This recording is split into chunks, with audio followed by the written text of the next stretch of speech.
flown here all the way from Florida, and he's going to create a new wellness retreat up in the Front Range. Yes. And we are working, Lane Douglas, he always comes out to help me for whatever is going on in the real estate world, and he has been able to, get out there and make some deals, Yes, that's what I was saying. I remember we were saying before the show even started, when you guys were asking me some questions, like, Bishop, the deal is, and he said, it's not about the deal. That's what he he said, it's not about the deal.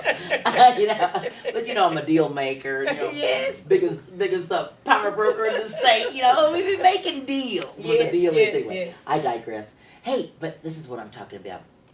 I'm talking about that so many of our great leaders this year have passed. Yes. Yes. Due to cancer. Yes. Cancer. That's it. Everybody goes, oh, don't talk about it. Yes. Oh, keep it quiet. Yeah. No, cancer You're right. was the culprit. That's right. Yep. Okay? You're right. And didn't have to be. No. Because what we also have been finding out Oh boy. is that the cures are out there. Okay. Now, for one thing, Bishop said that everything that we need is inside of us, and that is Yes, true. yes. Because we were made completely whole. That's You know, right. the Lord didn't, when He made us, first of all, He thought He knew us before we were formed That's in right. our mother's womb. That's Okay, right. and so when He makes something, He doesn't make a mistake. He does. It's not like, you're making a cake and you accidentally pour a cup of salt in there instead of a cup of sugar. That's right. No. No. And even though, you might be born, he's not born with he's sight impaired. Really? Right. Really? The blind man recognized Christ That's before right. the sight-bearing That's right. people recognized That's right. Christ, So, no, I don't believe that at all. And Michael has been able to give us some information on how healing works. Now, without you going into too much ado, That's right. but we want to let them know what's getting Yeah. ready to come on in the state, and we want them to be a part of that. Yes. Tell us, Right. Michael Santacola. Okay. Well, first of all, thank you so much for Yes. having me. And I love Heather Shockley. I met Heather about 5 years ago. That's Okay. correct. And we met in the park, and we That's had an right. outdoor church service. Mhm. And I was speaking that particular day, and got to meet some friends, and I got to meet Heather. And for the last 5 years, we've done a couple radio shows together. That's right. But we really are kind of like soulmates. All right. We're the same age. We have the same interests. That's right. We have the same heart and motive and intent as far as helping and serving Yes. and ministering to people. That's right. And Heather's just been a very, very dear friend All right. to our family, and we love her very much, and we trust her, and she's wonderful. But I do want to mention, I appreciate so much Bishop, and all that you bring here and the table and your Yes. family. But I had the opportunity and privilege to preach here. I think it was last week or the week before, Yes. and it was 2 weeks wonderful. ago. 2 weeks ago. Yes. But let's talk about cancer Yeah, Yes. talk for a about it. second. I mean, cancer, you mentioned the word cancer, and we immediately, instinctively, and rightfully so, have a fear because statistically, nearly 23,000 people every day die of cancer around the world. That's one death every 3.75 seconds Yes. from That's cancer. acceptable. Yes. Cancer impacts, and this is according to the American Cancer People, Okay. the society. It affects 1 in 2 men and 1 in 3 women. And so, if you look at 7 billion people on the planet and you do the math, let's just say it's very discouraging and it's a lot of people. Now, when we talk about someone, and if we could just stop for a second and close your eyes, and we're talking numbers and statistics and we're being clinical about it, but if we were to close our eyes and breathe in and think of someone, and we'll be quiet for about 15 seconds. Think about someone that you know, have known, that has passed on from cancer. And let's just think about them for the next 15 seconds so we can feel not the purpose of grief, but to resonate in love. Okay? Let's do 15 seconds.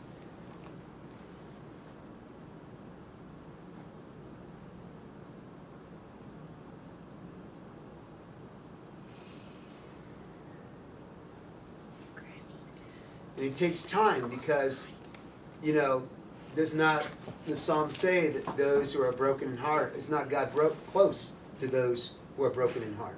Psalm 34, is God not close to those who are broken in heart? And all of us can resonate and feel the loss or the suffering or the grief of someone that has experienced cancer. My mother had cancer, my son had cancer, and that's how I got into this game right here. I probably would not have chosen myself this path, but I got a phone call from my wife that my son at the time, just a couple of days before his 13th birthday, had stage 4 Hodgkin's lymphoma. My goodness. And that was very traumatic. I got on an airplane, flew from Denver to North Carolina, because I was working here on assignment as a contractor, and go straight to the hospital and find out that our son has cancer. And then 2 days later, on 9/11/09, we found out that Michael had stage 4 cancer, and they started chemotherapy that night. And that evening, when they gave him the chemotherapy, he almost died because they gave him the wrong prescription. Ooh. It was for a woman who had breast cancer.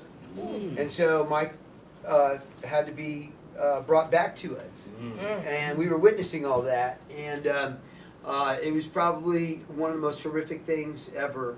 And, you know, my son survived, but there are parents whose children have not survived, or adults, what have you. And so even though my situation was hard and suffering, there are people, as we all know, that suffer much more deep, and they hurt. But let's talk about cancer. Let's get to the good news. That's the fearful news and the bad news. Okay, now let's talk about cannabis from a biblical sense. And I'm not going to go into depth, but a couple names, if someone's listening and you want to do your own research, you can look up the name. It's a woman. Imagine that. Named Sula Benet. Sula Benet. And she was an anthropologist and a linguist and a botanist back in 1936. And she realized that in Exodus chapter 30 that a word was mistranslated. And the word was CANABIS, sweet flower. Kana, K-A-N-E-H, basem, B-O-S-E-M, sweet flower. And that was really cannabis. It was not termed or phrased marijuana until the 1930s, and that was a racist term. Oh, it is. It started because they said that blacks and whites should not get along, and anybody from Mexico and Latinos, we don't want them with our white women and the whole bit. And they started this big campaign. Big campaign. And it started with the jazz musicians. Imagine that. Wow. Right? Back in New Orleans and other places. And so we realized when my son got cancer and they said the only thing for him is chemotherapy, when I started studying and found out that our government knew in 1974 that cannabis causes cancer cells to destroy themselves. Wow. Our government has known this since 1974. So you start asking questions, right? You start digging. And then the Bible says that God provides everything, not some things. Everything that we need for life. That's right. And godliness. Yes, He does. Yeah. Yes, He does. Okay, well, wait a minute. There's a discrepancy. What's going on? Then I started digging, looking at my history, and realized that not just within Christianity, but other religions have been using cannabis for over 5,000 years. Right. The Chinese. Even Zoroaster and the Venedad from 700 BC writes of all the 10,000 medicinal plants that they understand at that point, the greatest and number one most medicinal plant is cannabis. It's cannabis. Okay. So God provided this wonderful plant, All right. not just to heal us, All right. but it's a spiritual as well. Now, people get nervous because we say, well, can't that be a gateway drug? Well, anything could be good or bad. It all depends on our intent and our motive. That's right. Intent That's right. and motive. And